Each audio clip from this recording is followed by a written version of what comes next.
Terima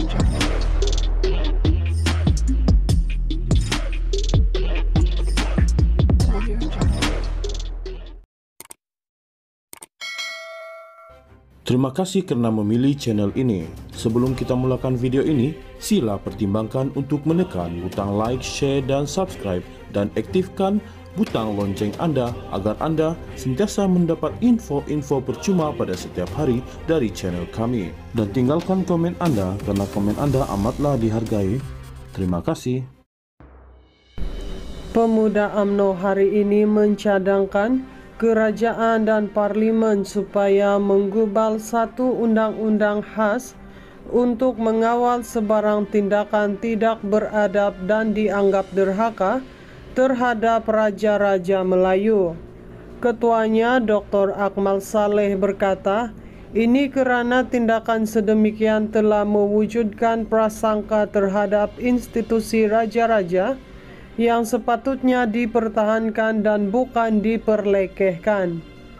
Pemuda UMNO mengecam sekeras-kerasnya tindakan yang tidak menghormati institusi raja dan akan terus menegur mana-mana individu atau parti yang melakukan sedemikian.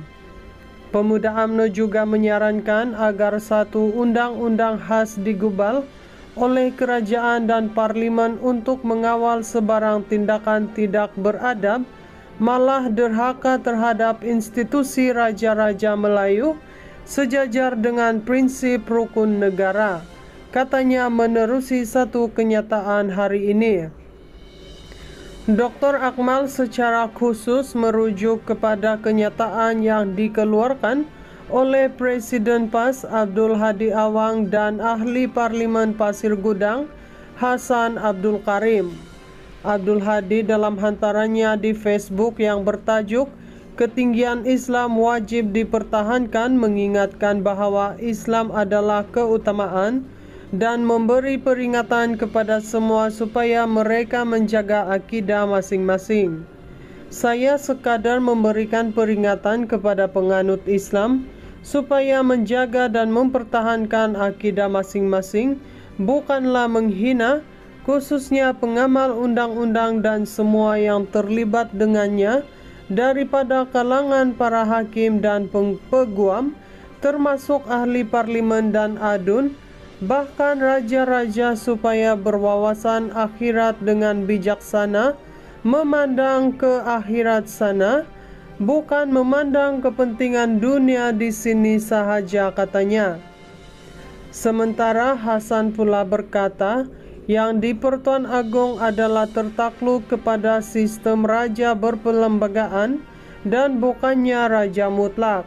Katanya, mereka mesti mematuhi peruntukan perlembagaan dan tidak mengikut selera dan sentimen peribadi.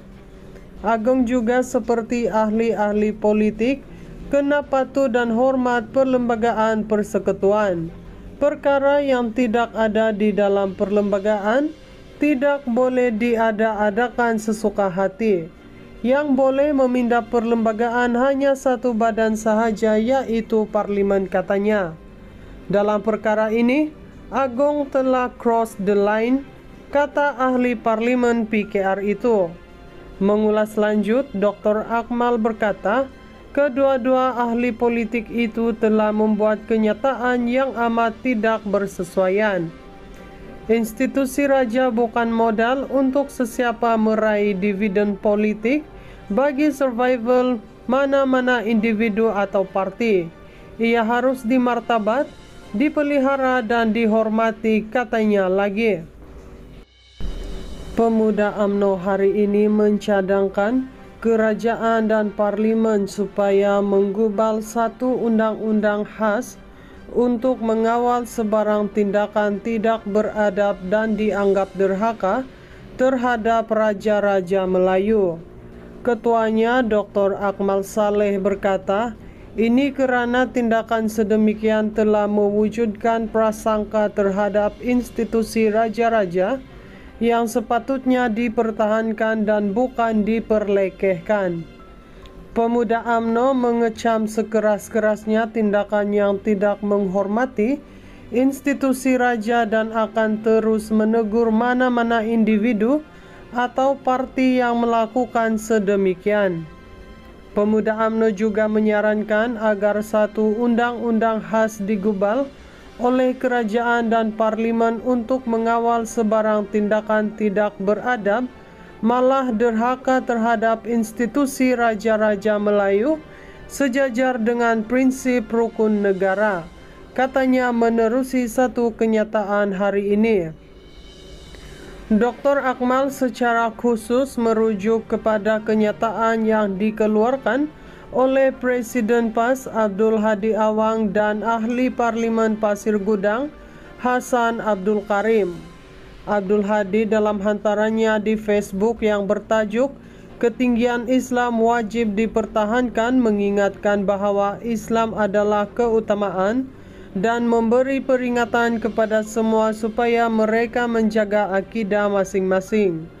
Saya sekadar memberikan peringatan kepada penganut Islam supaya menjaga dan mempertahankan akidah masing-masing, bukanlah menghina, khususnya pengamal undang-undang dan semua yang terlibat dengannya daripada kalangan para hakim dan peguam, termasuk ahli parlimen dan adun, bahkan raja-raja, supaya berwawasan akhirat dengan bijaksana, memandang ke akhirat sana, bukan memandang kepentingan dunia di sini sahaja, katanya. Sementara Hasan pula berkata, yang di Pertuan Agong adalah tertakluk kepada sistem raja berperlembagaan dan bukannya raja mutlak. Katanya, mereka mesti mematuhi peruntukan perlembagaan dan tidak mengikut selera dan sentimen peribadi. Agong juga seperti ahli-ahli politik kena patuh dan hormat perlembagaan persekutuan. Perkara yang tidak ada di dalam perlembagaan tidak boleh diada-adakan sesuka hati. Yang boleh memindah perlembagaan hanya satu badan sahaja, yaitu parlimen, katanya. Dalam perkara ini, Agong telah cross the line, kata ahli parlimen PKR itu. Mengulas lanjut, Dr. Akmal berkata, kedua-dua ahli politik itu telah membuat kenyataan yang amat tidak bersesuaian. Institusi raja bukan modal untuk sesiapa meraih dividen politik bagi survival mana-mana individu atau parti. Ia harus dimartabat, dipelihara dan dihormati, katanya lagi.